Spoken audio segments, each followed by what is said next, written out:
Could have sworn I was on the stage there that time.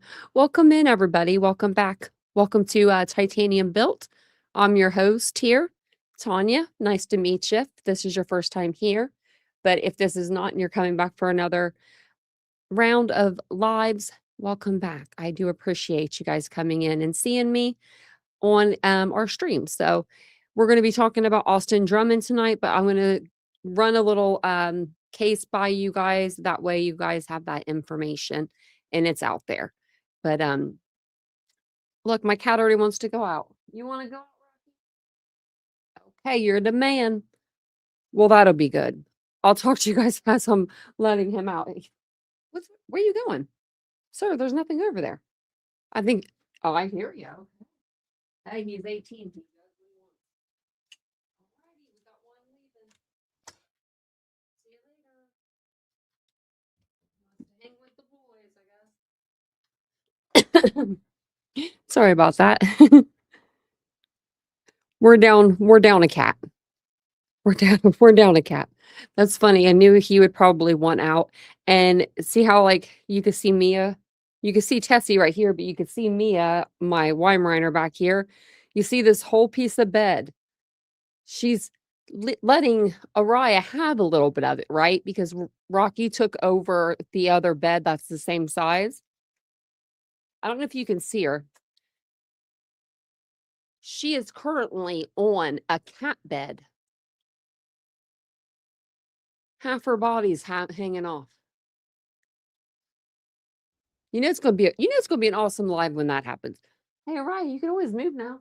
I mean, you don't have to stay there. She doesn't care. She doesn't care. She's like, whatever.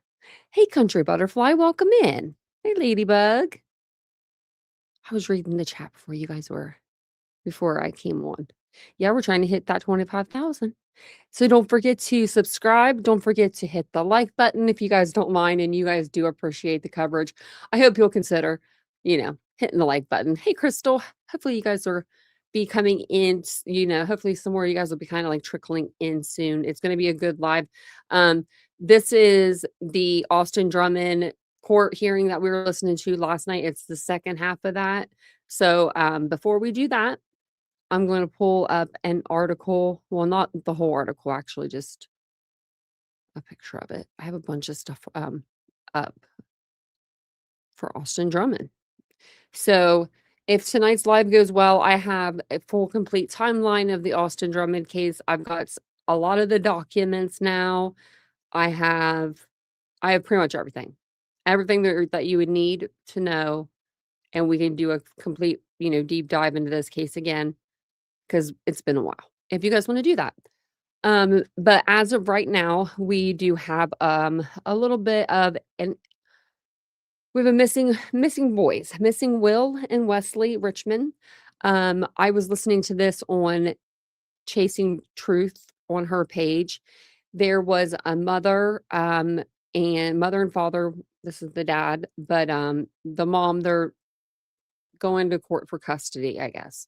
And I believe as of right now, it's like 50-50 custody, but it was his, turn to have the children. Oh, whoa. I almost left the site. It was his time, to, have the boys. And the only thing that I know is of like what she's saying with her lawyer. She has like, someone helping her through all of this. He said, I'll be there to meet you at the scheduled pickup time. We're going camping.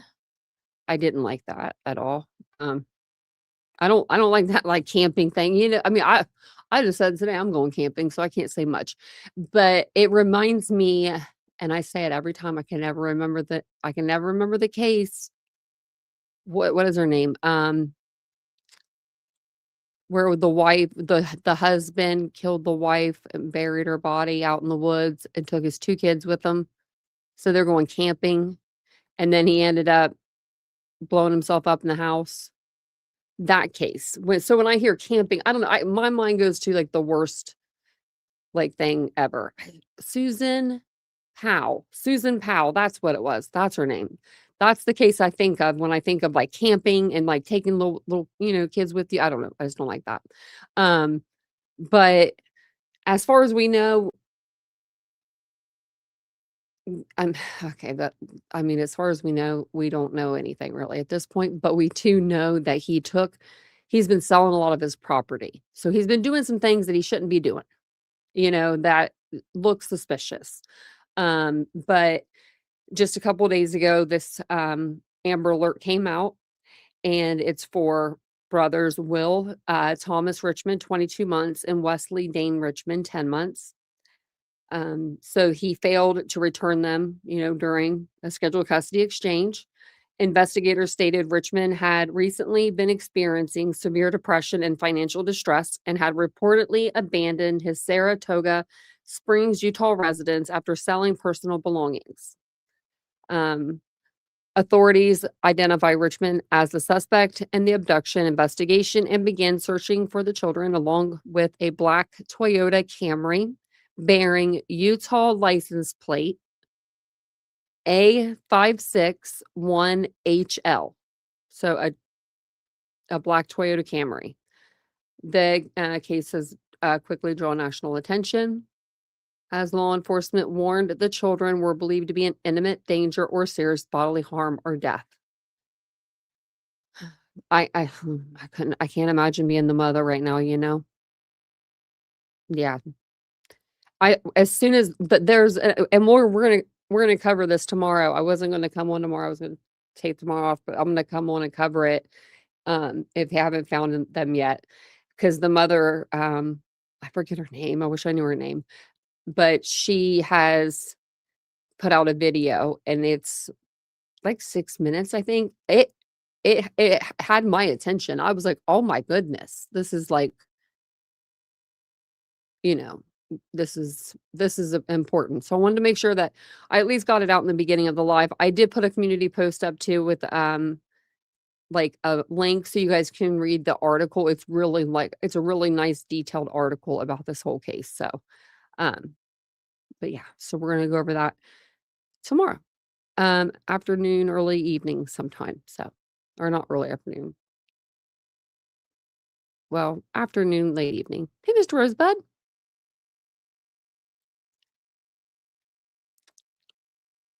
And around. I was like, I saw his name. Where'd he go? Okay. So thank you guys again for being here. I do appreciate it. If you guys don't mind, just click the like button. It really does help the channel. It helps send out, to the algorithm. It helps send out my little channel. I need to hit that 25K. We got things that are on the line now. So we will do a giveaway once we hit the 25,000 subscribers as well, because that's a pretty good number to hit to do a giveaway. So we will do one of those as well. But yeah, let me go over here to the hearing. We were about 40, 44, 39 in, and it's about a 2-hour hearing. So we still have some time to listen.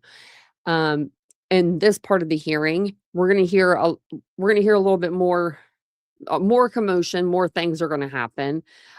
So basically, if you weren't here last night, I'm just going to give you a brief rundown of everything that's going to happen, that's happened, and that is going to happen pretty much.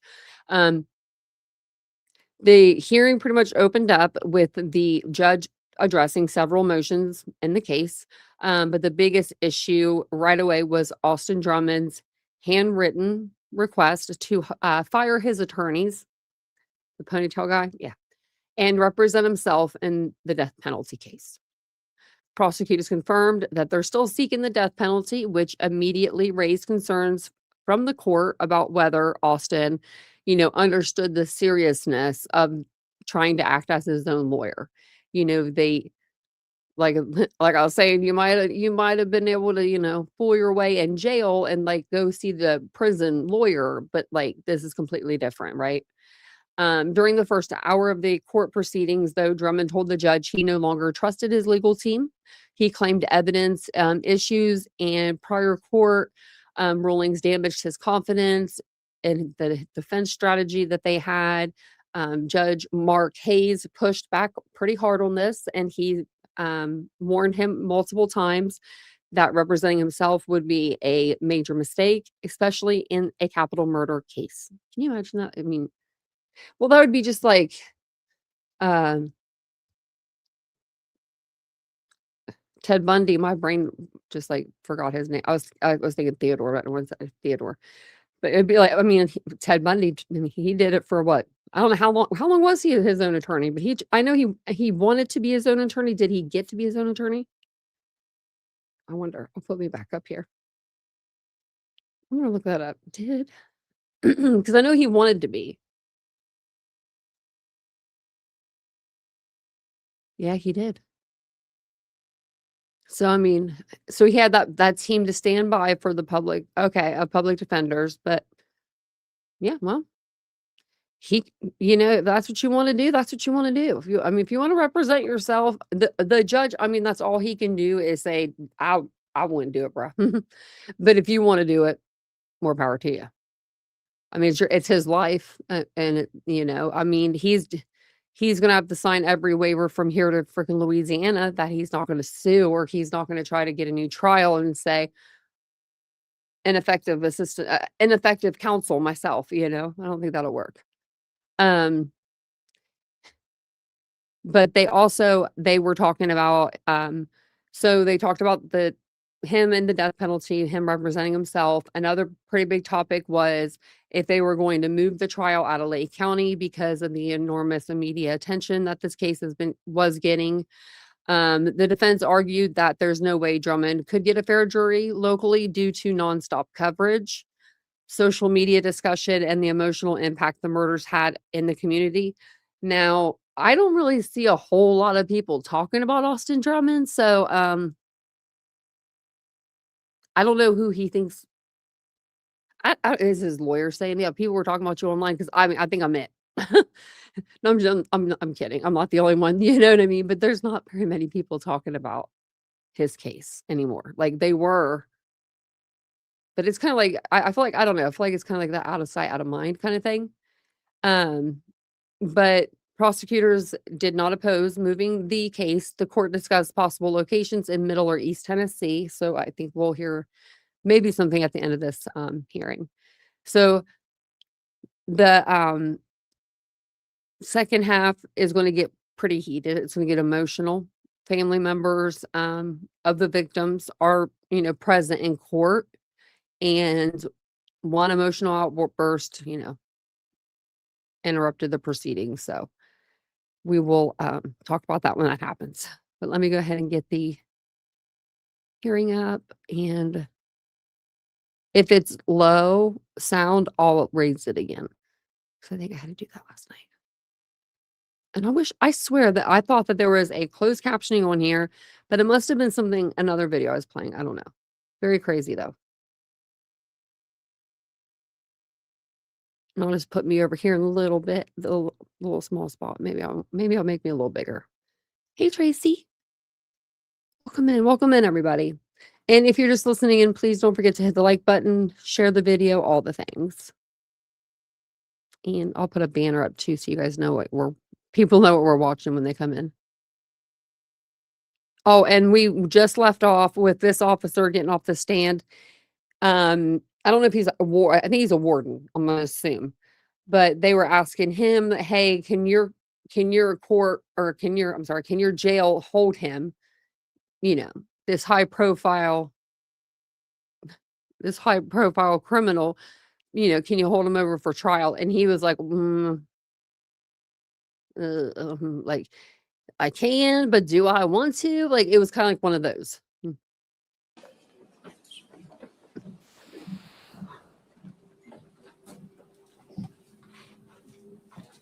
solemnly swear to honor the testimony you're about to give is the truth to help you God. And state your name, please. Carl Jackson, And Sheriff Jackson, which county are you sheriff for? Obion County. And in Obion County, how many beds do you have at your facility? We have 159 beds. How many people do you currently house there? I think our ADP today is 132, I believe. I'm sorry, 137. 37. Should have lied. And I think you previously housed Mr. Drummond, is that correct? Yes, sir, we did. And do you have a facility that can hold max prisoners? Yes, sir, we did. And when you held Mr. Drummond, were there issues? Yes, sir, there were. What type of issues did you have? Mainly manipulation issues. We had a drug issue one time.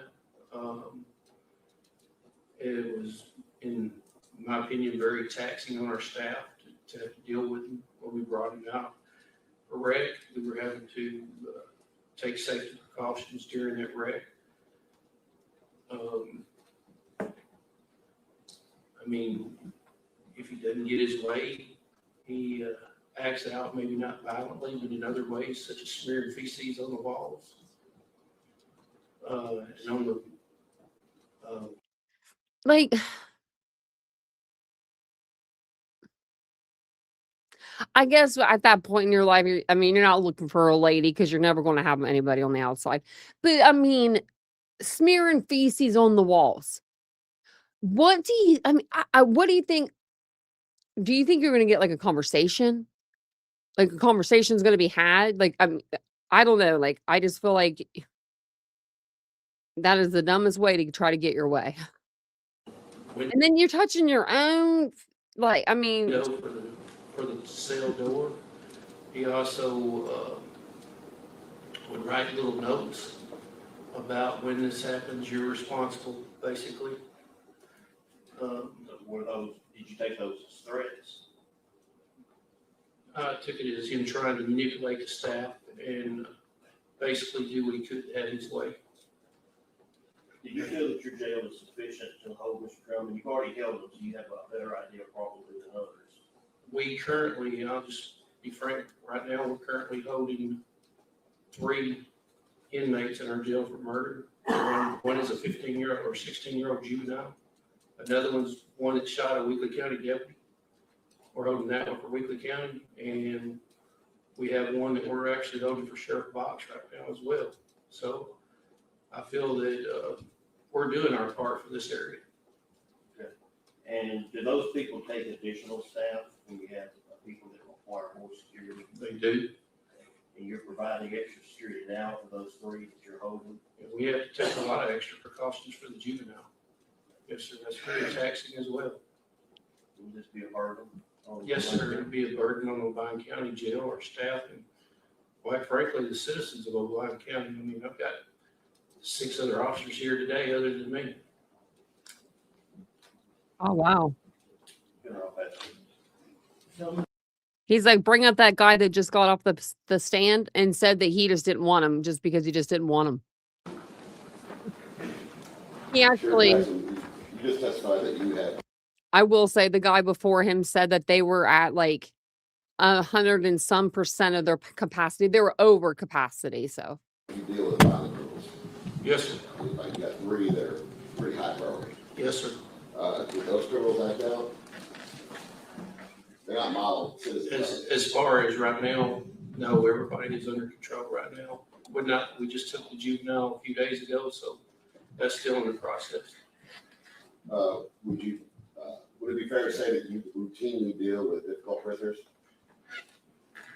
Occasionally, yes. and your staff's able to handle those? Most of the time. Sometimes we have to call road deputies in to assist. This would just be an extra burden on us at this time. And so previously that you testified, you just now testified that you manipulated the staff and had drug issues. He attempted to manipulate, yes, sir. You were violent with staff. No, sir. Did he ever try to escape? No, sir, but he did give a plan of escape to a confidential source within the facility. He was being segregated from all inmates, correct? Yes, with the exception of the maximum security pod, and we did try to keep that separation, but even at that, when he used the phone, he was using somebody else's PIN number to make phone calls to get out. I mean, he continued to try to manipulate the situation. And that's not unusual for inmates. I don't believe we've ever had this much trouble since I've been sheriff. You have gang members in O'Brien County? We do, we have to separate them. Do they ever pass notes and things of that nature? Everybody's always moving kites, yes. So that's not unusual for Mr. Drummond to do those types of things. Some of it. I mean, I don't have people that's leaving notes around trying to manipulate staff, trying to talk about what he did before he came to jail. So no other gang members do those types of things? I don't have anybody trying to manipulate the staff that I know of. Are your staff easily swayed? Well, currently, we're going through a rehire process where we've hired 6 new staff that are currently in training. So, you know, anytime you have somebody new, they have to learn the ropes and they could be easily manipulated.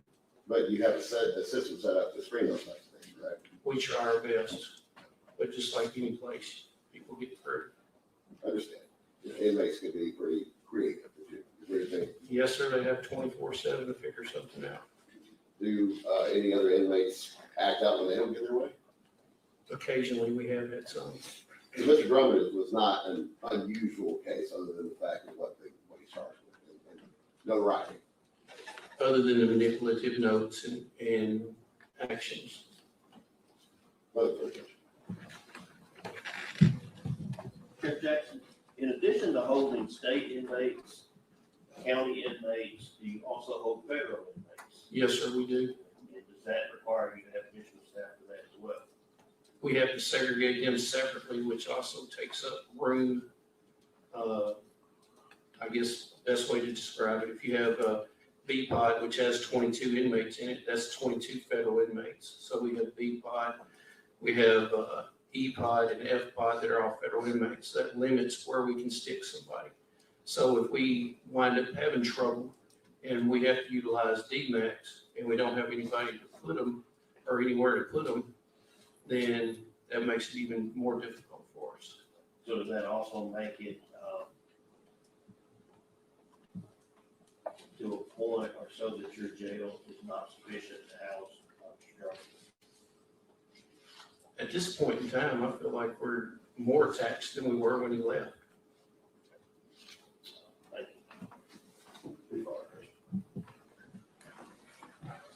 Sheriff, are you required to take federal inmates? We have a contract, or well, it's an IGA, intergovernmental agreement with the U.S. Marshals. And quite frankly, without the U.S. inmates, we would be in a heck of a financial jam. So you get paid to take the federal inmates? Right? Yes, sir, they actually help us pay our bills. And you also take money for state inmates as well? Yes, sir, but nowhere near the coverage of.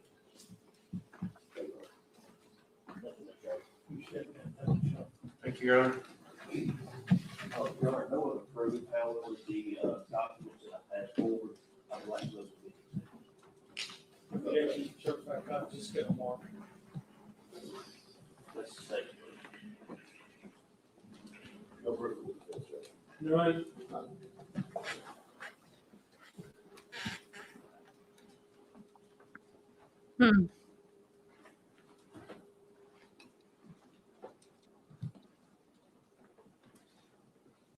That guy was like, yeah, we ain't taking him.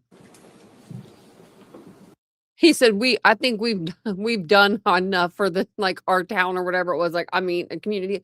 I agree.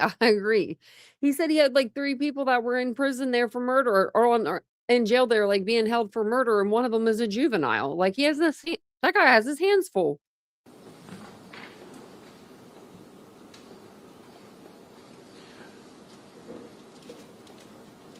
How do you propose this review works going forward? You filed a motion to conduct 30-day review. Judge, I'm not able to convene and subpoena, have witnesses brought in every 30 days. I understand, Judge. And I do also understand that, yes, that he's being housed with USC on this other case, which is sort of, it's collateral attack, if you will, because he's not being housed with USC on this case. Right. But as a consequence of those cases, he's still being housed. And again, it's a pretrial detainee, and of course, prior to conduct those reviews, in those cases, this is essentially bypassing those children and getting back in front of the court. Of course, he's got the jury trial coming out soon. Right. And that, if he is convicted in that case, it may render this issue moot. Yeah, we're really talking about a 60-day window of time, or Yes, 67 days till trial. yes. But the court still has the sexual allegation to be every 30 days. Okay, thank you. I appreciate that. Yeah, as far as the review goes, I don't think the statute says that we have to actually come into court and have a hearing. It says the court has to review it. done in chambers. And I think unless there is some new evidence, there's not much to review. I think that would be on the defense for them to bring in proof that, hey, we have found a jail that we think is sufficient. We're asking you to review and consider that. Thank you. I was looking for the transfer order, and I hadn't been able to find it. Does anybody have a copy of that handy? The original. That does make sense. I mean, you go out there, you find a jail that will take them, and then you go to the judge and say, "Hey, judge, I got this jail that'll take them. Can he go?" Instead of having, the wardens come from each freaking county or something, that whatever they're doing right now, this is not going to work. This is going to take so many like resources. I feel like in taxpayers' time and money and.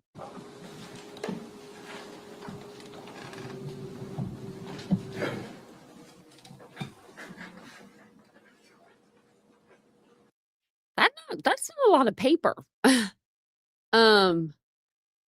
Okay, that's not a lot of paper right there. I know that we're just getting started with this whole like the court proceedings and things of that nature, but we've had a few under our belt. This is a death penalty case.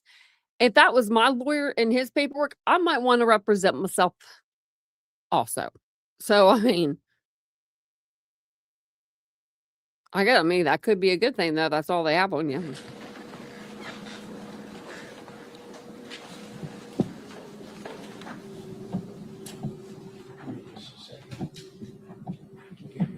Just a second.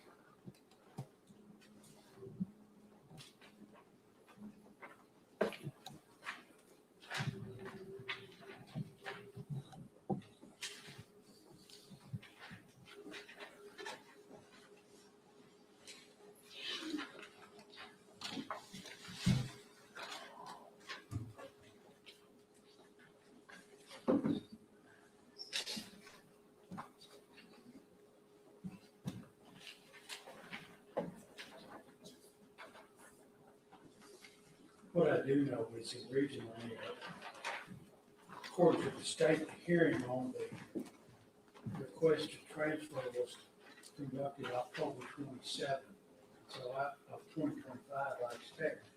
Which predates the indictment in this case, so I expect that order has been in effect since at least early November there.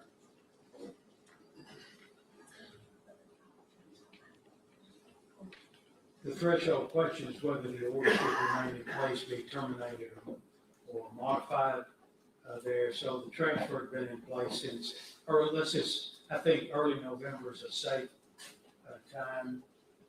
Question is, has the situation improved according to the testimony?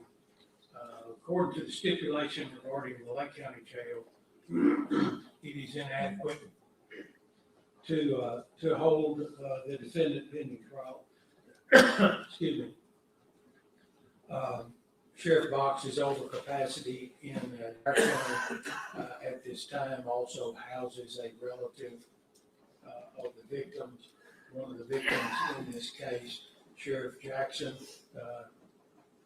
The court found the conditions that existed in O'Brien County created a situation where it was inadequate. There's been no proof that those conditions have improved. In fact, Sheriff Jackson has indicated, if anything, things are worse at that time. I don't think the court has any authority to require O'Brien County to discharge or remand federal prisoners in order to make room for the defendant in this case. That it's the sheriff's duty and job to run the jail, not the court's job to run the jail there. Continued transfer then appears to remain necessary because there is no improvement in any close local jail.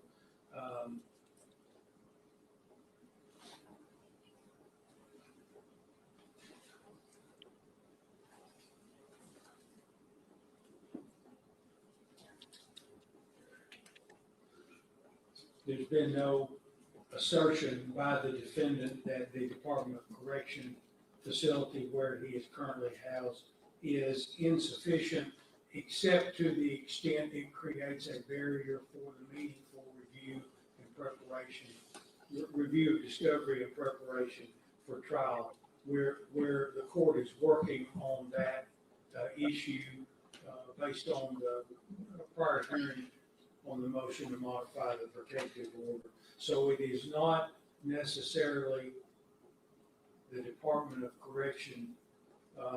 That does not create a insufficiency. It just creates a barrier to preparation there. The conditions under which the defendant was originally transferred were related to safety and were not considered and were not intended to be punitive.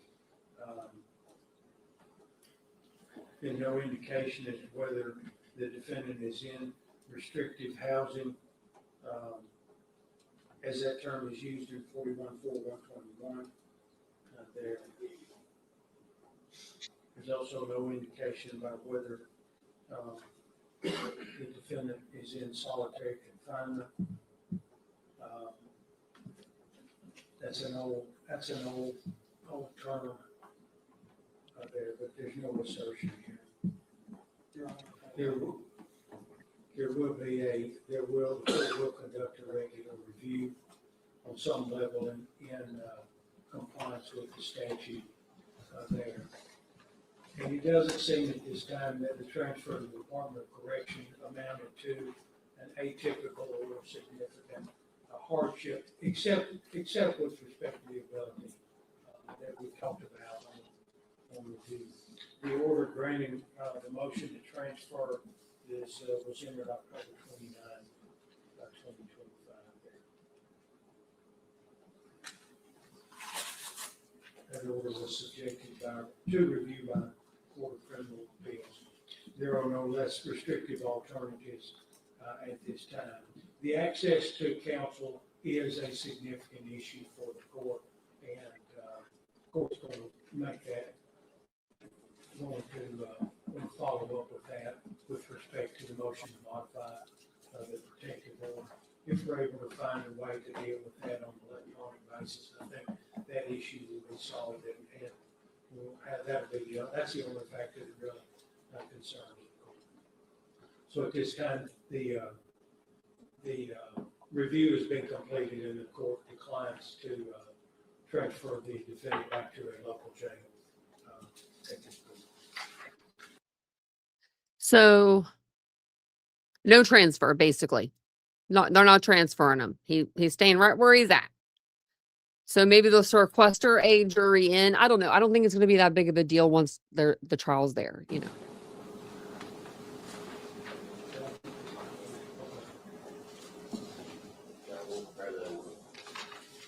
Let's speed this part up a little bit.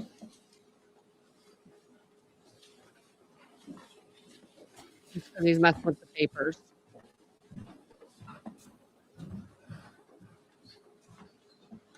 Other motions. There's only one other motion for mental evaluation, which is taken out of those, and we've actually already entered an order. Right. We can discuss briefly, Dr. Brown, I think, from Pathways to the Department of Corrections, getting Mr. Drummond, and he refused to file a court order. His claim of not being reported. Pathways is not reported, that's in the court order. Case after that, it goes to litigation, gets the sentencing phase. But the email that Mr. Butler and I got back from Pathways that Mr. Drummond refused. I knew I had not seen any result.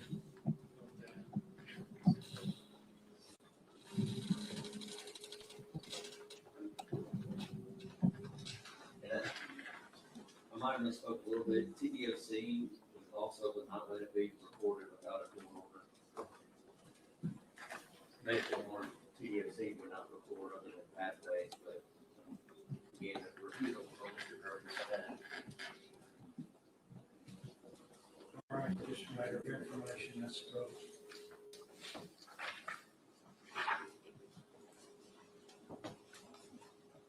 All right, Mr. Drummond, let's talk about your request to represent yourself.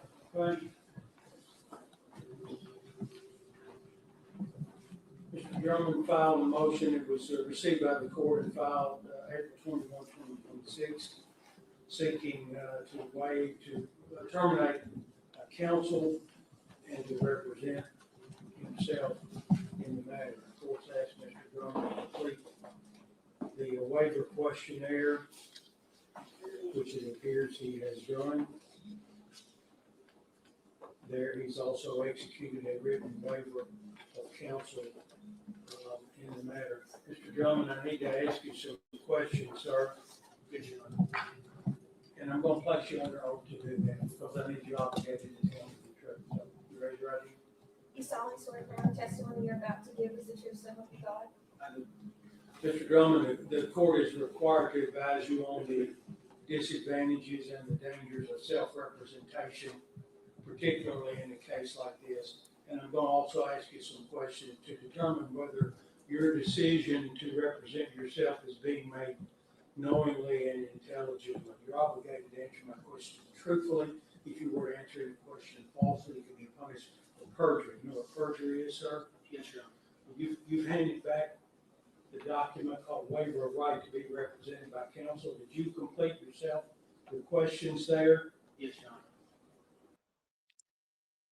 Before they get real serious into this, why is his hair cut like that? Like, why has he got such a thick, like, line right there? I don't know. Somebody to give him a better, they need to trim this up. Shape his hair up. What he does is he tries to look like a little boy. I saw that, and we saw it in the last hearing, because there for a minute, like when he smiled, like you can just tell when he smiles, he has that little crooked smile. Like he was that little kid that was always bad. And then they just never got better. They just got worse. You know what I mean? You can just tell. But whenever he's talking, he's very like meek, mild, very, very like, yes, sir, yes, sir, no, sir. You know, you'll see. Some of the questions I'm going to ask you are going to duplicate what's in the form, but I think I want to hear, yeah. How old are you, sir? 29? Yes, sir. You have a general equivalency diploma? Yes. Yes, Your Honor. What grade, what was the highest grade you completed in school, either public or private, before your GED? 10th grade. 10th? Yes, sir. Were you able to read through the waiver documents, 8 pages? Were you able to read that and comprehend that without any problem? Yes, Your Honor. Did you have to ask anybody what any of the words meant? Not the words, but Okay.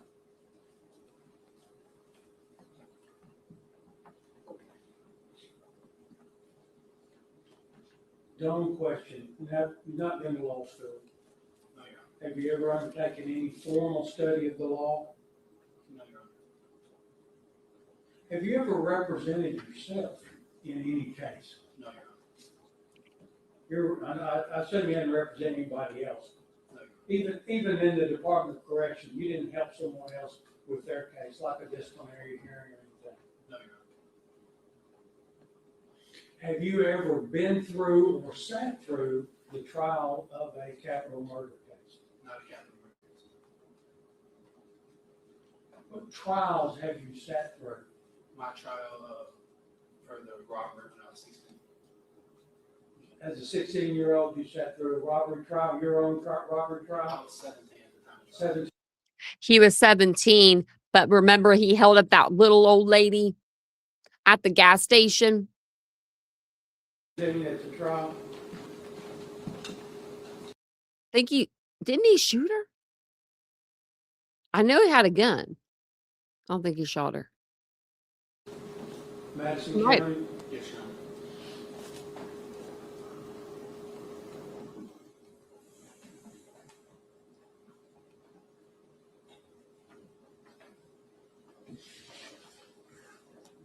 You understand that you're charged with the first-degree premeditated murder of Matthew Wilson in count 1 of the indictment, of Courtney Rose in count 2, of Adriana Williams in count 3, and of a juvenile VW in count 4 of this indictment, sir? Yes, Your Honor. You understand that you're found guilty of premeditated first-degree murder, the jury could sentence you to life imprisonment without the possibility of ever being released or death. Understand that? Understand you're charged with the kidnapping of the juvenile BW in count 5 of the indictment, sir. And if you're found guilty of that, that's a Class A felony. You could be sentenced anywhere from 15 to 60 years at 100% service of that sentence. Understand in count 6 of the indictment, you're charged with being a convicted felon in possession of a firearm, sir. Yes,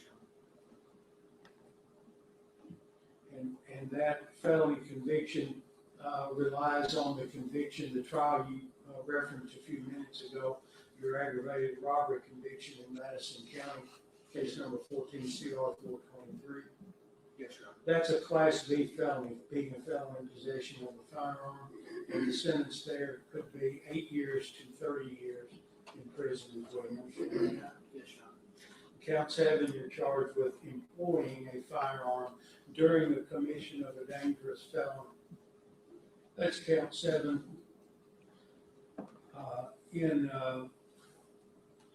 In count 8, employing a firearm in the first degree premeditated murder of Matthew Wilson. I'm sorry, that's count 7. In count 8, employing a dangerous firearm in the first degree premeditated murder of Courtney Rose. In count 9, employing a firearm in the first degree premeditated murder of Adriana Williams. And in count 10, employing a firearm. Open your eyes whenever he says their name. Do you hear me? Open your fucking eyes. Ollie. Open your fucking eyes, you bitch. I hate you, motherfucker. God damn you. I'm gonna need the judge. I'm going to go with that was Adriana's family. Because as soon as I saw his eye, like I don't know, his expression was different with hers when her name came out. I don't know if it's because she was the mom and he had her baby and he, put her baby in his own yard 40 minutes away. But I think that was her daddy. Yeah. He's lucky that's all that guy did, right? I mean, if something like this happened to me, my father was still alive, even if he wasn't, he would come down from the heavens and, he would I don't think that guy's going to get in any trouble. Let's go back. Let's listen to that again. I want to see it because there's where his eyes closed. I mean, he was on it. He was waiting for his eyes to close one time. He was waiting for him to relish in what he did one little time. And I think it was the wrong name. I think that might have been his daughter. I don't know. I'm not sure. But we'll listen to it again. Firearm in the first, that's count 7. In count 8, employing a firearm in the first degree premeditated murder of Matthew Wilson. I'm sorry, that's count 7. In count 8, employing a dangerous firearm in the first degree premeditated murder of Courtney Rose. In count 9, employing a firearm in the first degree premeditated murder of Adriana Williams. And in count 10, employing a firearm. Open your eyes whenever he says their Did you see it? It was like, I don't know. He opened it back up, but he did. He had to close for an extra second. Do you hear me? Open your fucking eyes. Ollie. Open your fucking eyes, you bitch. I hate you, motherfucker. God damn you. I'm gonna need the gentleman detained to take up that matter. He's gonna be detained. Not one of those officers was going to detain him until that judge said something. You should have just let him go. He would have been all right. Had an officer follow him out. You know what I mean? Maybe go out there and be like, hey, man, we can't be doing that in the courtroom. I want you to be able to be in there. But yeah, he called him a little bitch. He called him a bitch. Mm-hmm. He should have never, I don't know, in my opinion, that was him relishing in something, you know what I mean? And I don't know. But if I was the girlfriend, I would be feeling some type of way. I'd already be feeling some type of way, but of all the names, My sister what? I don't know. Very weird to me, very weird. But I do think it has to do something to do with the baby.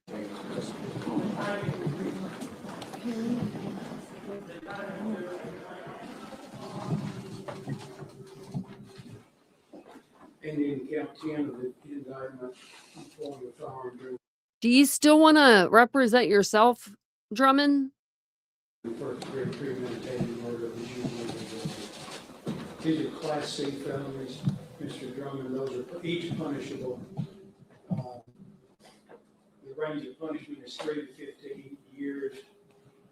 In prison, there's a mandatory minimum of 6 years there. You understand that, sir? Yes, Your Honor. And in those counts of the indictment, those sentences will be consecutively served.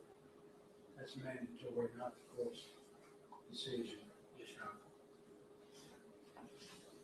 You understand, and I don't know anything about your case. I don't know anything until it's revealed to me in the courtroom of what I can read in the indictment. But do you understand that there may be defenses that you may have to some or all of these charges which require the presentation of testimony, of documentary evidence, of other proof, or of testimony of witnesses? Yes, And legal argument, that's what. yes, Your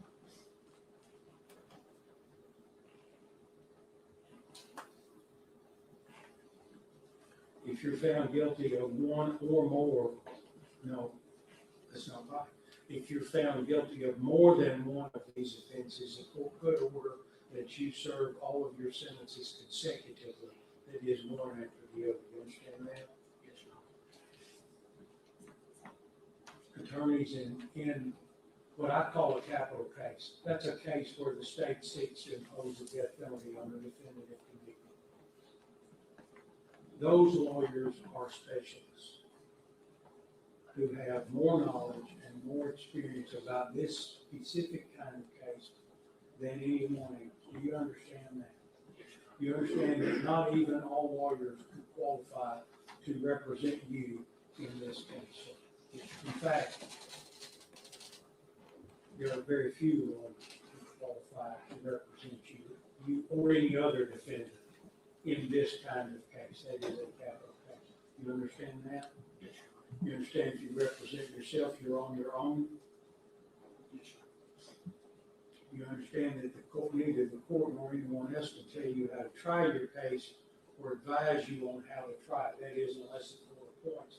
What we call is advisory, or we call it elbow. That's kind of slang. Elbow counsel means that they sit beside you and advise you, but they do not take any part in the proceedings. You understand that?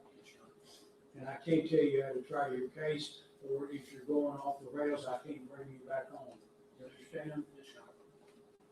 There are pretrial motions, and you've heard some of this going on this morning, and other procedures involved in the capital case. I would say, Mr. Drummond, this morning, we have barely scratched the surface of pretrial motions, of defense tactics and maneuvers and strategy designed in order for you to be able to defend this case.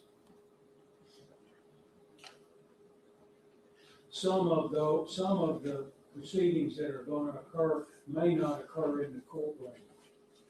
That is, when your lawyers ask me to appoint an investigator, a mitigation specialist, a psychiatrist, anybody, any expert in your case, those matters do not occur in the courtroom.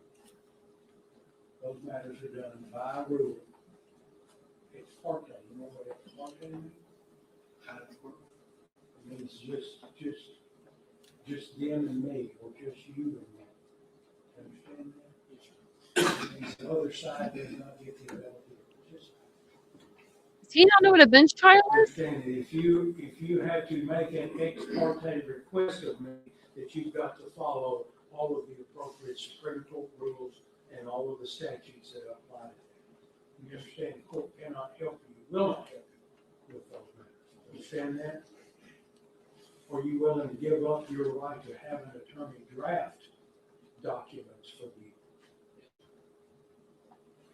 which part of that, Mr. Drummond, do you think you're gonna do better than a lawyer who specializes in capital cases at? Better? Yeah, better. I don't know if I can do it better than a lawyer on it, but there's things that I've asked to be done that have not been done. We're gonna come to that in a minute, okay? And I appreciate you bringing that up. We'll talk about that in just a moment. All he needs is Sarah Boone to write up his stuff. Actually, their penmanship together, matchmate in prison hell. If you do not believe you can do this better than lawyers who have anywhere from 20 to 40 years experience, I'm guessing, Mr. Ferguson. How many years you have? 26. You're talking? 22, Okay, so 48 years combined experience. If you don't think that you can do this better than the lawyers, why would you want to try? Why would you want to just throw away the benefit of the advice they give you and the ability to assert defenses, to advocate on your behalf? And understand that part of this is you're not getting your way so far. They're not paying attention to what you want. But I also got to tell you, when you have a lawyer representing you in a court proceeding, you're not renting the lawyer's law license. They are obligated under Supreme Court rules to exercise their independent professional judgment. And they do that so they can keep from doing things that would be potentially harmful to you. That you're not going to be able to recognize as it goes. They're going to be able to do that. If I ask Mr. Huffman and Mr. Ferguson, number one, to He looks get like your he'll cry. consent before they agree to something. What about that? Would that help? I believe the damage has been done. There's evidence that can no longer be recovered. There's motions that I believe the damage has been done. That's all you needed to say, not the rest. He said there's evidence that cannot be recovered. had already been confirmed by the court put in place. What would you have done better on any of those motions? I wouldn't have agreed to a gag order or a protective order. I would have at least argued. No gag. But you understand they're trying to get it done, get it modified now. You understand that? They're doing that on your behalf. And I see this morning you've duplicated that motion, but they've already filed a motion. When has a gag order ever hurt a defendant? I really don't know. I don't know. There's probably a case maybe out there, but I don't know. You would think that if everyone's shutting up, I'd be good for the defense. And that's what the court takes seriously. That's another thing, Your Honor. I wasn't made aware of any of these motions that were referred to. I didn't know what motion we were going to hear. You were in court here last time.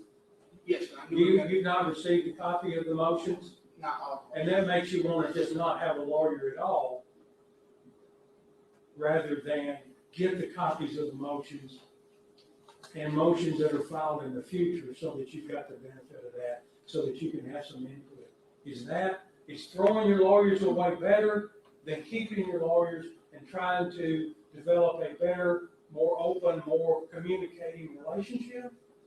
I just don't believe there's, I believe the trust isn't there.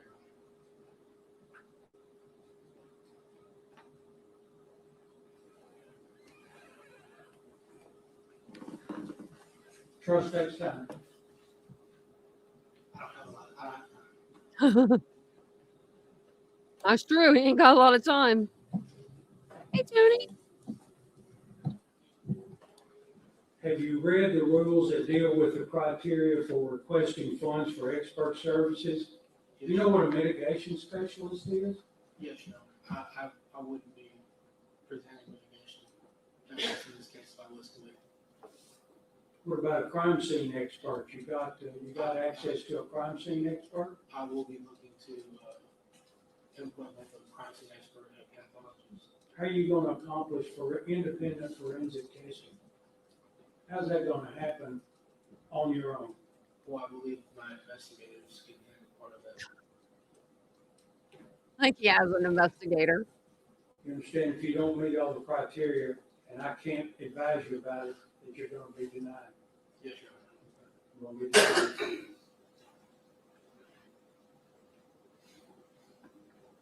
You understand the logistics and the communications that are gonna be required to retain and consult with an expert?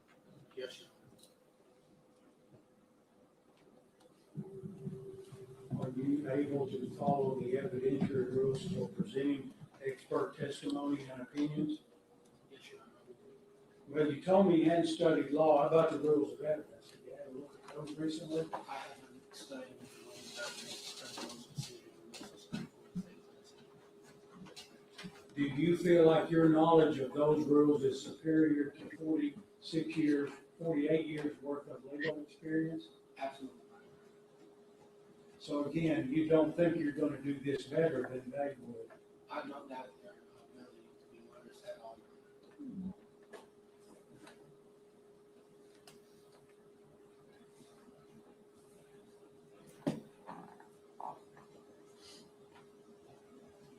But you still want to give up the right to have that help, to get those experts funded and working for you. And you want to change criminal investigators, I understand as well. Yes, Your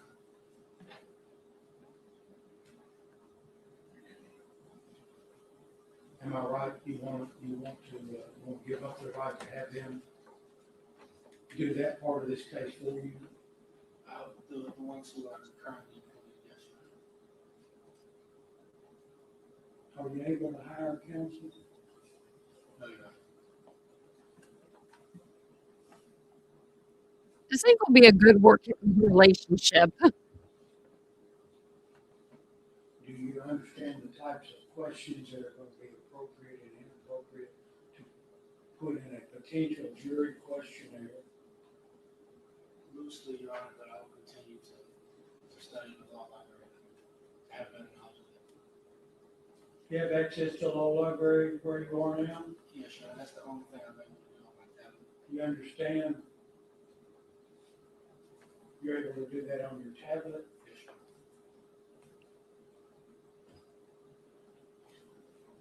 Honor.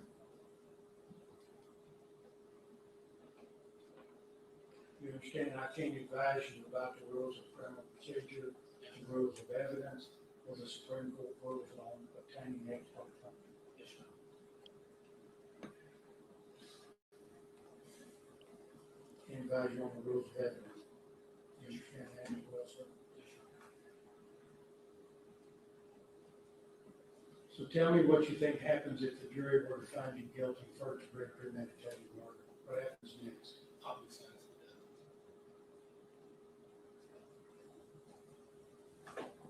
You understand that there's a second trial. Yes, Your Honor, I will waive that and allow you to sentence me. You would waive the right to present evidence to a jury in the hopes of saving your life. Yes, Your Honor.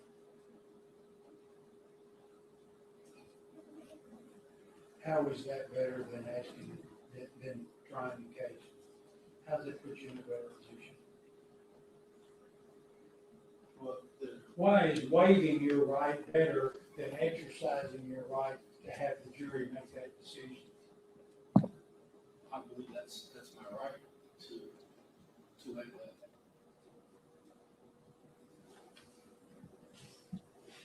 Why is that in your better interest? I'm curious. If I was to be found guilty, Your Honor, the conditions on that trial are much better than they would be with life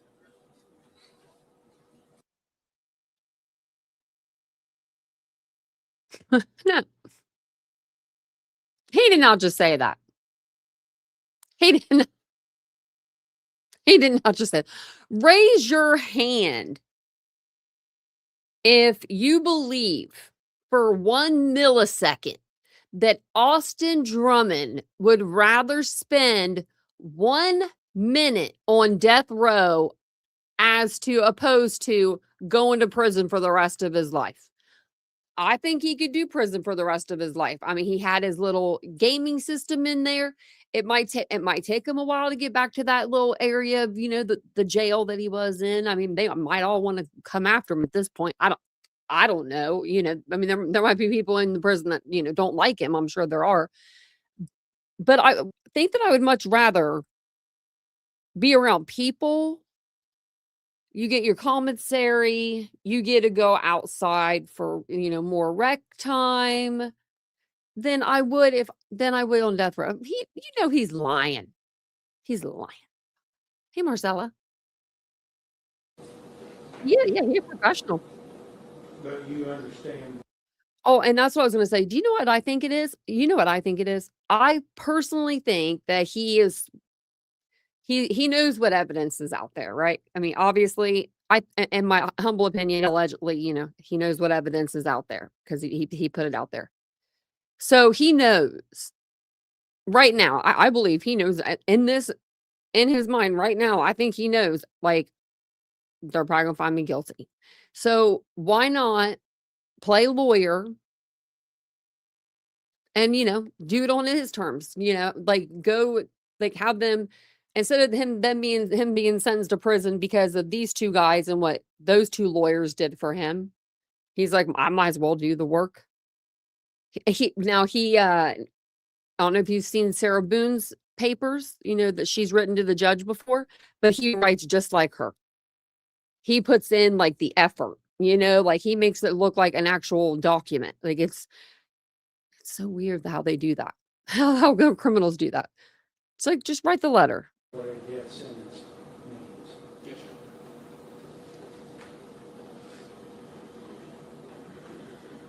You understand you have the right to testify during both the trial and the sentencing hearing afterwards.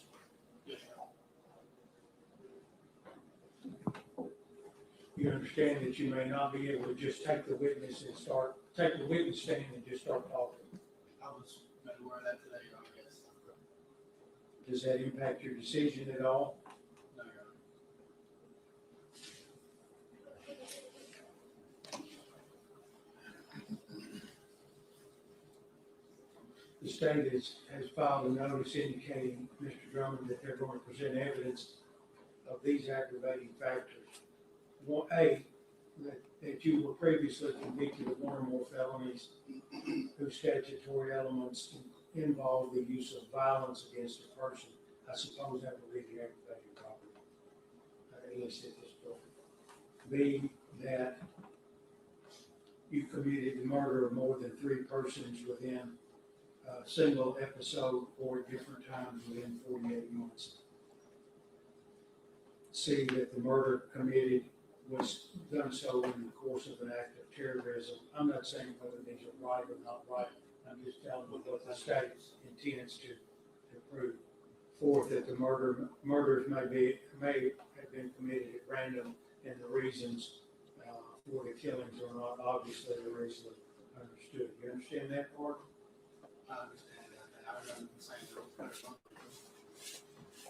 But you're telling me you would not want to participate in the sentencing phase of the trial at all. You would want to waive that. Yes, I think so. Whether that's permissible or not permissible, you want to waive it because you believe that you're right. Given the instances on concerned factor. You understand, if you represent yourself, I can't guarantee you have access to a law library. That's not a guarantee the court can make. I was unaware of it. I had that. I'm aware of that. Once the trial is scheduled, Mr. Drummond, unless I determine there's a need to continue the trial, you'd be expected to proceed when the trial begins. You understand that? Yes, sir. You understand how to get a subpoena if you want a witness to appear at a hearing or a trial? I understand. You understand that'll be your responsibility, nobody else's, for yourself. Yes, sir. If you represent yourself, you understand you'll have to abide by the court's rules regarding courtroom behavior, and that you may only address me during the proceedings unless you are making an opening statement or a closing argument to the jury.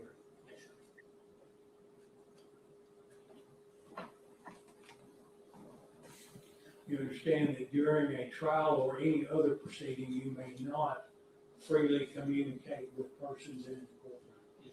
Okay, you don't have access to them. If you represent yourself, you will not be able to claim in an appeal that your advisory counsel was ineffective. You understand? And you cannot claim that you were ineffective at representing yourself. In other words, those claims that we call post-conviction claims for ineffective assistance of counsel are gone. Told ya. You understand that's a significant deal.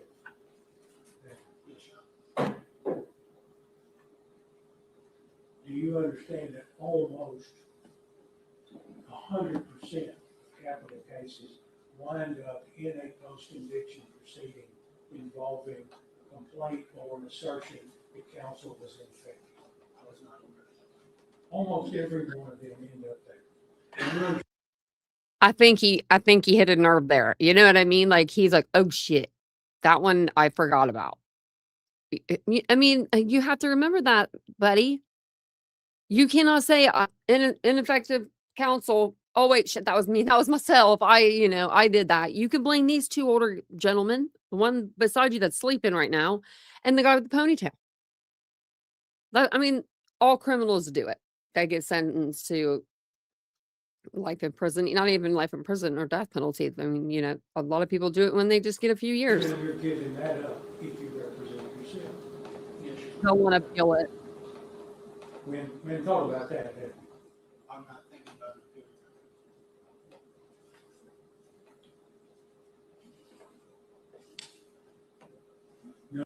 I mean, especially right now, if he's already saying they got rid of evidence that he supposedly needed, right? Then right now he actually went on record kind of and said he ineffective assistance of counsel. Dumb question. You understand you have the right, absolute right to be represented. You understand at the trial you have the absolute right to testify, but you also do, you understand that nobody can force you to testify, whether you have 10 lawyers or 0 lawyers.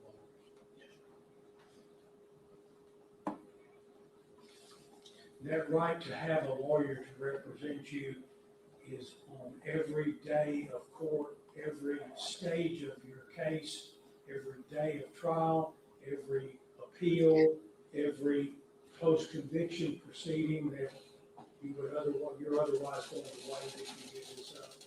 You have the right to have a lawyer represent you.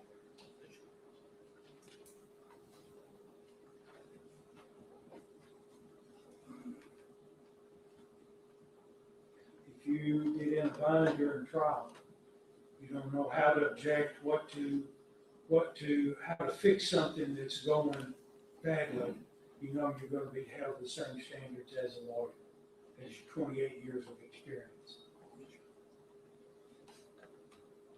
The court cannot provide special or preferential treatment to you because you represent yourself. Understand? Yes, sir. If you introduce evidence in a way that does not comply with the rules, the court is not going to permit it. You understand that there's no, I'm doing this by myself, I'm not real sure how to do it. You understand that?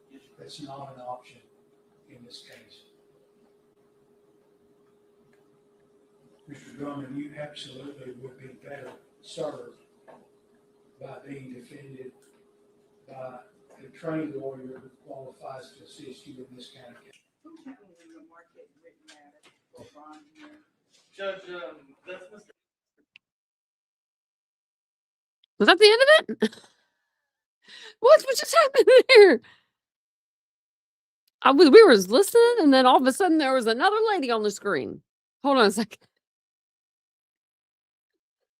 Because I don't think I fast forwarded like this far in. I don't think I did. So maybe that was the end of it. We could have just listened to that last night, probably. How long have we been on here? Oh, we've been on here an hour. Okay, hold on. Standards as a lawyer, as 28 years of experience. All right, I want to hear what he says. Another dumb Yeah. question. You understand you have the right, absolute right to be represented. You understand at the trial, you have the absolute right to testify, but you also do, you understand, that nobody can force you to testify, whether you have 10 lawyers or 0 lawyers.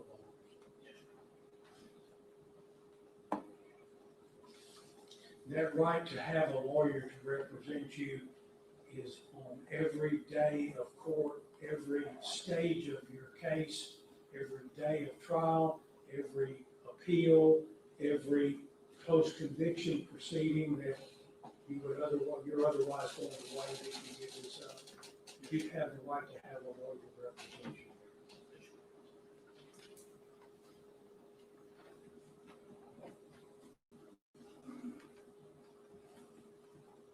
If you get in a bind during trial, you don't know how to object, how to fix something that's going badly, you know you're going to be held to the same standards as a lawyer, as your 28 years of experience.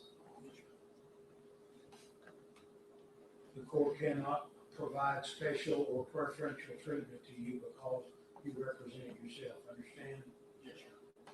If you introduce evidence in a way that does not comply with the rules, the court is not going to permit it. You understand that there's no, I'm doing this by myself, I'm not real sure how to do it. You understand that?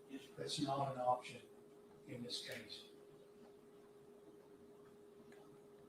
Mr. Drummond, you absolutely would be better served by being defended by a trained lawyer who qualifies to assist you in this kind of case. Who's handling the market written matter? I guess that was the end of it. I don't know if, I mean, he just said, like, the judge was cut off by saying, I think you'd be better suited with the counsel. Let's see what happens up here. Wait, is that them again?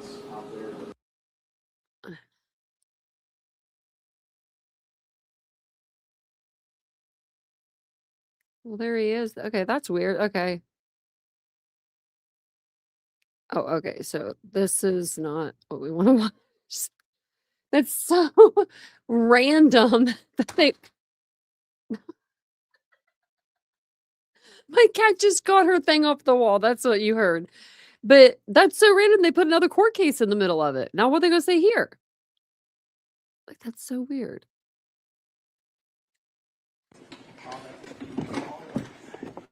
I mean, that's some deal, I'll tell you that. That is a deal. But again, he's already said he's waiving his guilt in this life-death trial. So then if he tries filing the next court case, and the court finds reason it's necessary, he's not going to use it. So that becomes a real problem because in Tennessee law, it's one of the few rights that it has.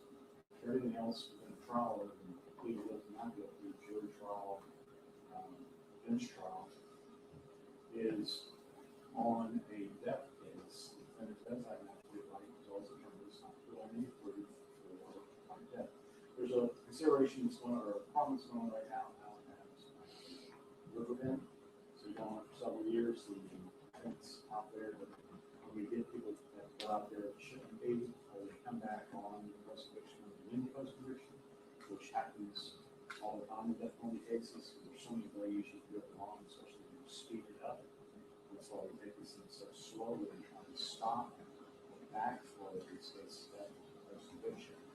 Is that they get out there and they're told by the other inmates that, oh, wait your life death if you want death penalty because then you get all these extra services moving forward. And unfortunately, he's in the mindset that he's wants to wait over. So I don't think he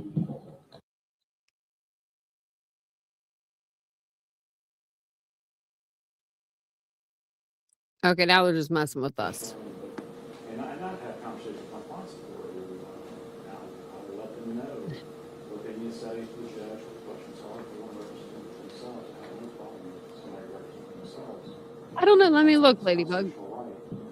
But that's a right that has those kind of bumpers on it that says that the court, only the court can make a determination whether or not he's really capable of performing it.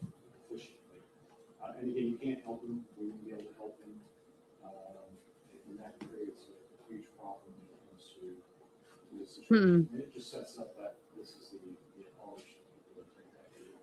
And unfortunately, not like their communication is difficult because it's out of Riverbend. I don't think so. They don't allow a lot of phone calls, and that's probably something we should start addressing. He's been seen by litigation specialists, seen by investigators. I've seen him out there, but it's not enough for him. And again, that's part of that manipulative is that he wants to be telling other people when they're going to do things as opposed to letting professionals be professionals. So Is it me or is he the male version of frickin' Sarah Boone? They're like, we're trying to get him tested. He doesn't want to be tested. He wants to be involved in everything. And I mean, I don't know. I think he's a little bit of a Sarah Boone. I find this one probably falls on the side of just because of the difficulty and the enhanced amount of law you would have to navigate successfully. Attorneys can't do it. How can you expect them to do that? Mr. Huffman, anything to add to that? Judge, I would echo Ferguson's statements. The biggest issue is I don't think he understands what significant I'm like, is he in the room? Like, challenges he's going to have going forward in trying to represent himself. As Ferguson said, it takes, he's angry about pushing hearings off. We've only been here twice before. This case is normally take 18 to 36 months minimum before we even get to trial. And that's with us being out, working with investigators, getting mitigation specialists, getting crime scene, all those experts that you're talking about. We are able to come to you and get these things ex parte, or even working with the district attorney. We're not locked up in Riverbend with minimal phone privileges and access to a law library on tap. I don't think he understands exactly what he's giving up when he's doing this. I get he's frustrated with the situation and not being able to review discovery. We're working on that. But I don't know that is enough to show that he understands what he's giving up because he's mad about not being able to get discovery or mad about the conditions where he's being housed. We don't control those things. He doesn't understand that when he represents himself and we're off the case, he is literally on his own. He's a man on an island with no access to any realistic resources, the ability to continually get with the district attorney, meet with witnesses. When we get an investigator, again, he wants to believe the investigator we do have, who's very capable and has handled multiple death penalty cases. How's he going to research investigators? How's he going to research and get experts? He's at an extreme disadvantage. Not to mention, this is a capital case. It'd be really uphill if it's just and I hate to use this term, but one of the Bill murder case. Murder case, somebody lost a life. They're very difficult in this itself. This is a capital case. And he's already indicated that, I'm still waiting for my litigation. There's a lot that goes into that, a lot of consultations that needs to happen. I don't understand. I don't think he understands what he's doing. Let me just add one thing that's holding you on. Yes, sir. The experts that are retained, or we're about to retain, have been retained, all indicate that we're not working this person.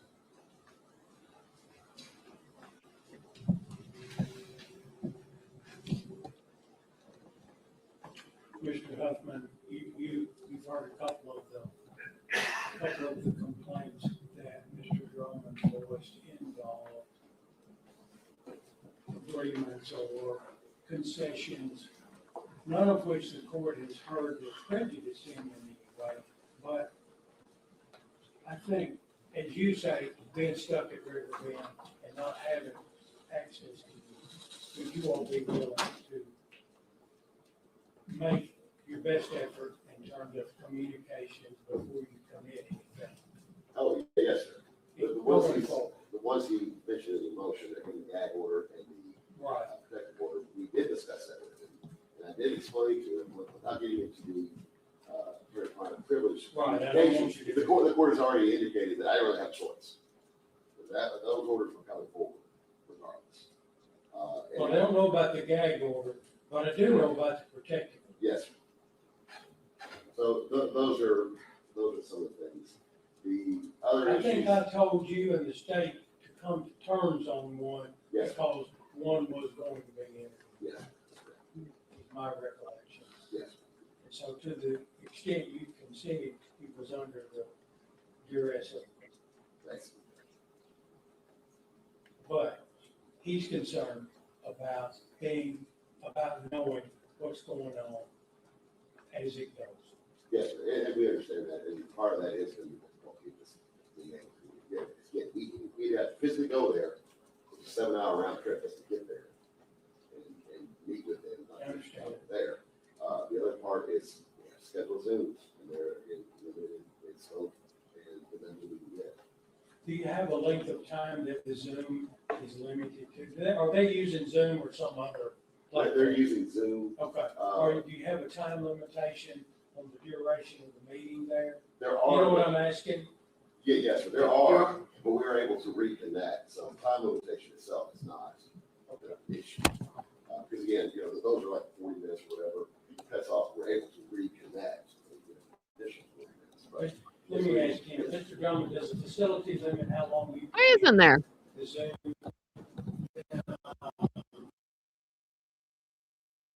It's a 40-minute And that was weird. call, and then they allow me Okay, am I touching to something? call back, Okay, but they stipulate depending on their staff, whether or not they have staff. available staff. Yes, Gotcha. Is staff in the room with you while it's going on? they have been. They keep the door open so they listen to what we talk. You think they're able to hear what you and your lawyers talk about? Lawyers are didn't even not know in that. affirmative there. All right, thanks. I appreciate the information. They'll also meet you right outside the door. Where they can easily Now we're starting to sound like some Richard Allen stuff, Not getting any privacy with the attorneys. Now I think you should have some privacy with your attorney. hear Yeah, he said the door's open, he doesn't have, well, if it's an in-person attorney. even in person. They're putting this, the first time I went, they put us everywhere they should have put us, which is a face-to-face. We were not separated from class. Went with the investigator and they put us in those little rooms with big glass and we have to lean right up on it. Right. And yell at each other, but we can hear the guards at the front door talking, which means they can hear us talking. If the court were to grant the waiver, the court would appoint advisory council. Whether you choose to utilize advisory council strictly would be up to you. Understand that? Yes, you know. I want to think about it a little bit. We've covered a lot of territory in the last hour, and I want to think about it a little bit. I'll issue a written decision on the motion to waive right of counsel. And I'll do it relatively quickly. I have a proposed jury questionnaire from the state, if you will have an opportunity to review. I reviewed the judge, and we've actually prepared one. I just need to get that. Mainly, they're mainly similar with this condition, just slight changes. When do you think you can get me a draft, By next Friday, Judge. and will that be with Mr. Drummond's approval? I will get that to you. Okay, I'd like to have his approval before you submit that to the court, as to the format. Yes. Okay. That'd be by the 22nd, When you say is approval, you mean the objects, his review. just any review? Yes, sir. Ultimately, the court's gonna make a decision about the content. If he wants to object, that's okay too. No, I don't have a problem with that. I'm gonna make the final decision on the content of I thought the state was thorough. And if there are other things you need to add or take away, I'm open to listening. Thank you. Yes, sir. Your Honor, could I get clarification on one matter? Yes, sir. regards to the protective order, when it comes to handwritten information that I've given to my lawyer for investigators, or just anything that I've given, or anything that's coming from the defense and not from the state, is my lawyer allowed to give you copies of that? Of your own work, of your own documents? Yeah, nothing that's coming from the state. Yes. However, if I see it on social media, or if I hear about it, we don't have a problem. Yes, sir. And I need you to tell me. Okay, I'll be looking for a questionnaire sometime on or about the 22nd. I'll hold you that day. Yes, sir. Because it's the start of a, a long weekend, so. A jury questionnaire?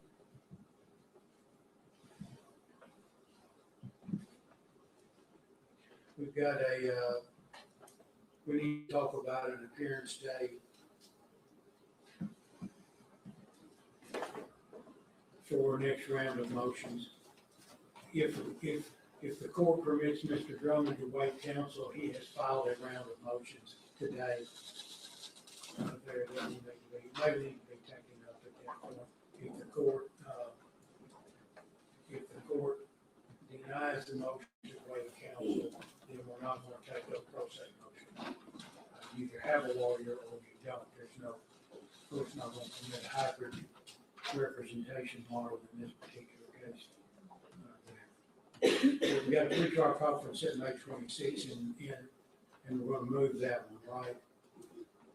You think? Yes, we've asked. Yeah. So,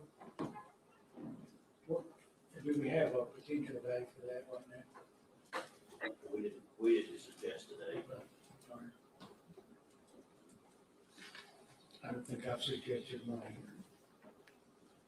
I thought I had written a date down, but I was thinking about it. Which was potentially June. it's going to be here too. Second of I think that's a regular day too.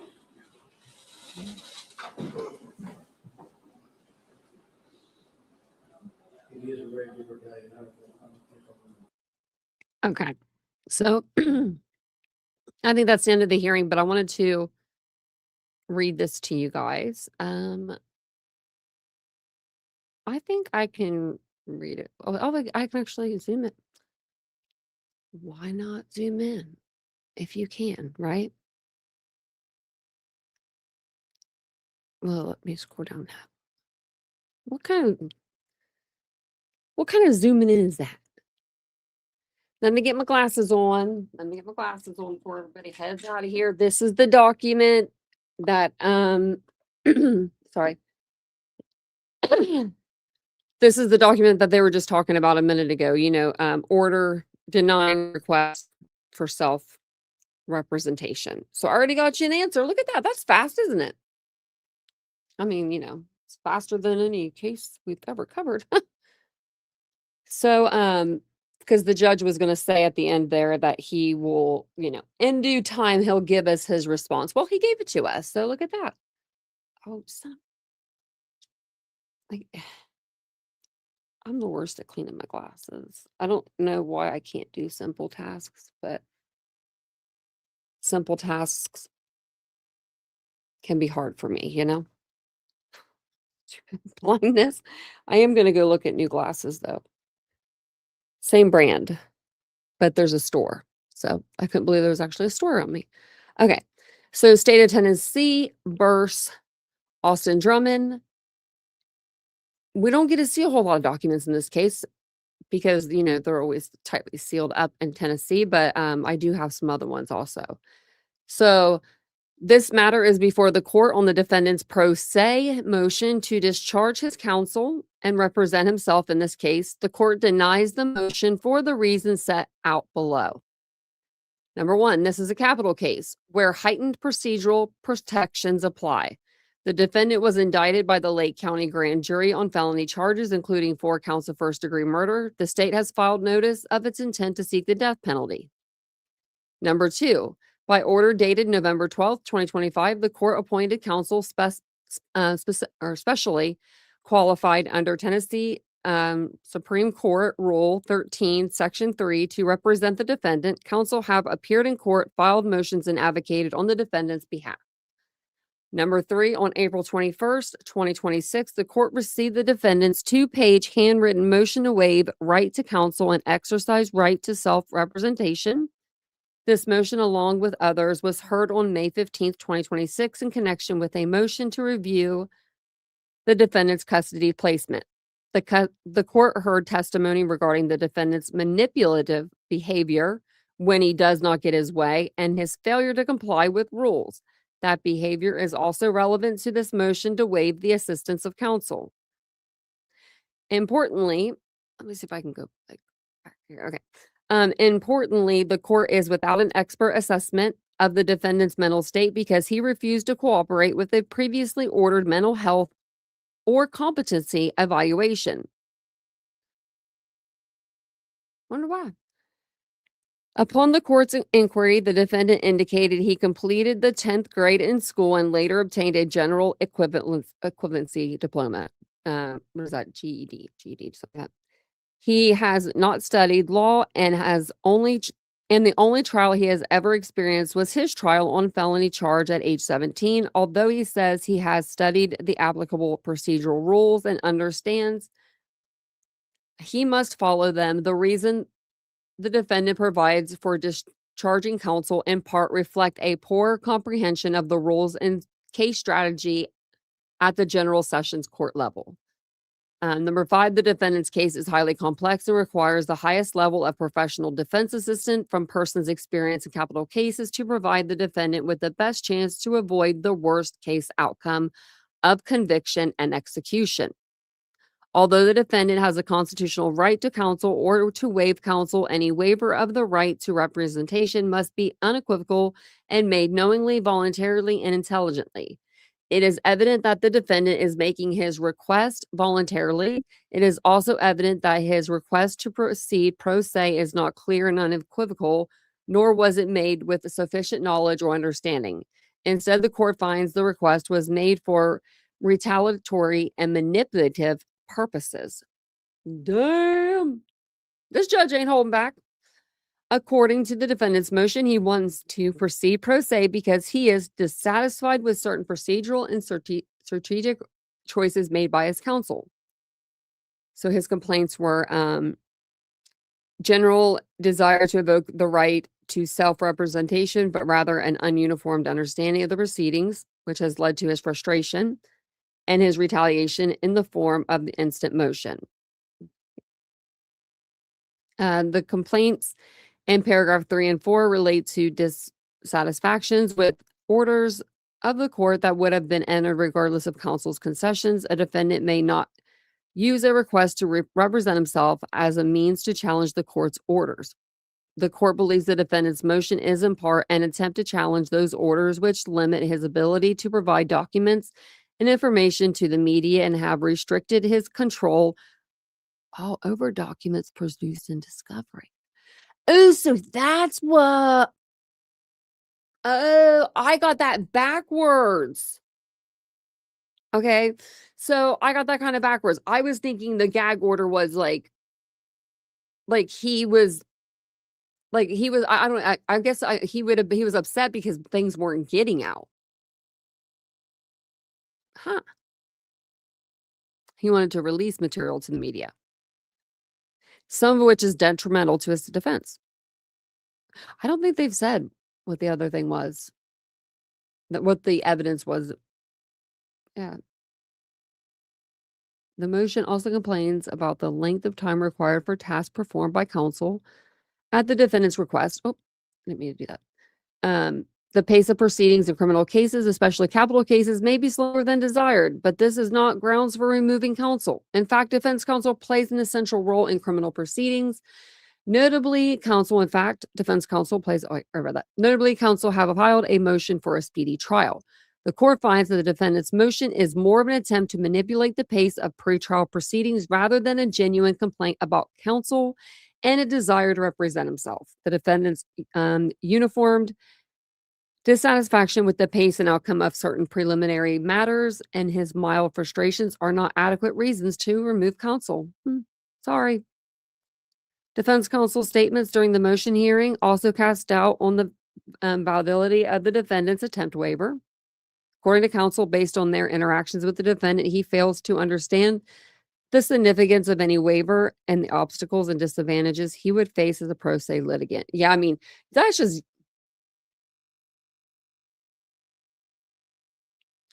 I mean, he has been arrested for things in the past, a lot of things. So maybe he's just like maybe he's just being that guy and he's like, I'm just going to do it myself. But that's not smart. I mean, even the judge was like, don't you know that normally after, a case goes through the and if you're found guilty, even if it's life in prison or death penalty, there's normally appeals. There's things that happen. You can get innocent, you might be able to win, ineffective counsel. You don't know, who can win that. Maybe he can, but he's like, you're not even giving that a try. And then that's when Austin was like, oh, I didn't know about that one. Well, that's a big one. So maybe I think this judge did him a favor. I think he did him a big favor. I think he did. Well, you can kind of see that my nails are pink now that they're close to my shirt. I feel like you couldn't really tell in my video yesterday that I posted, was it yesterday? 25th. Yeah, today's 26th for Maddie Mogan, her birthday.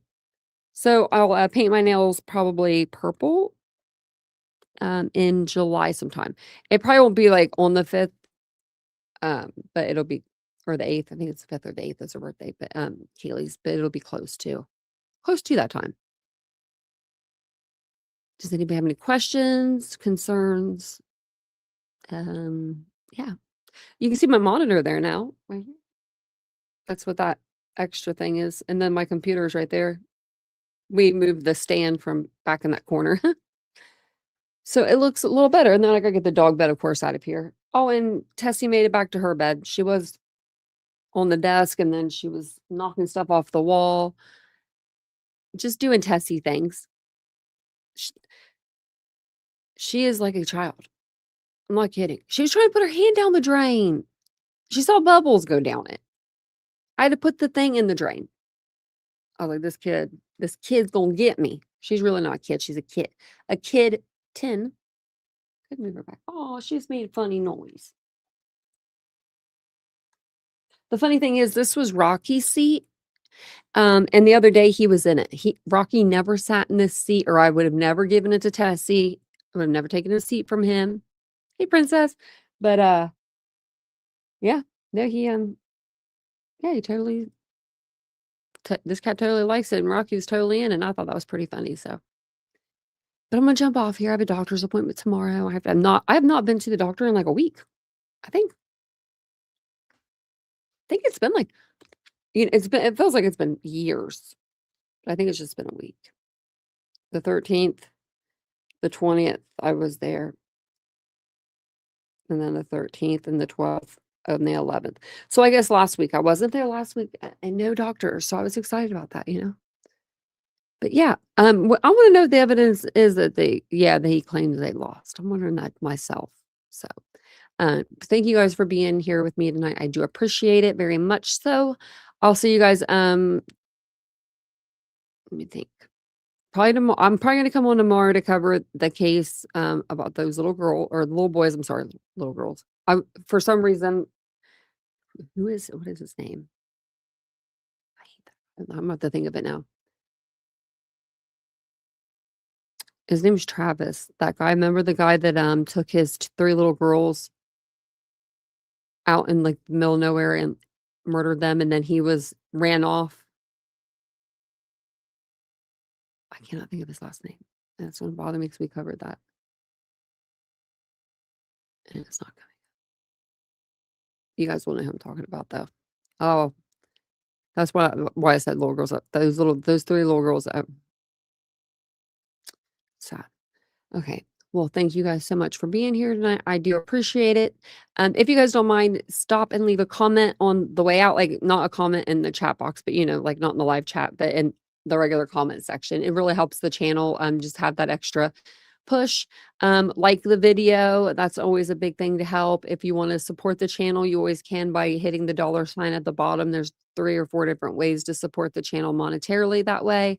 But I'll be back either tomorrow. Yeah, I'll be back tomorrow. It'll probably be about the same time, maybe a little bit earlier. I'll let you guys know on the community tab if you guys don't get the alerts. So make sure that you have your alerts are on.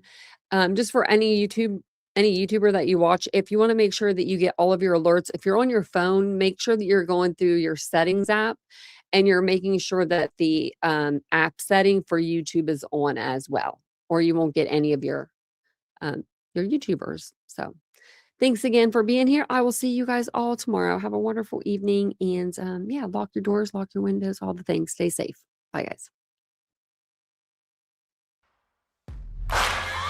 Searching for greatness in a sea of the dying and shameless. A sea of the aimless. I don't want to be one of the nameless. I'ma wake up with the mindset that one day I'm gonna make it. And I don't think I'll be fine if I don't break my limitations. Don't try to stop me. I exist to write my own story.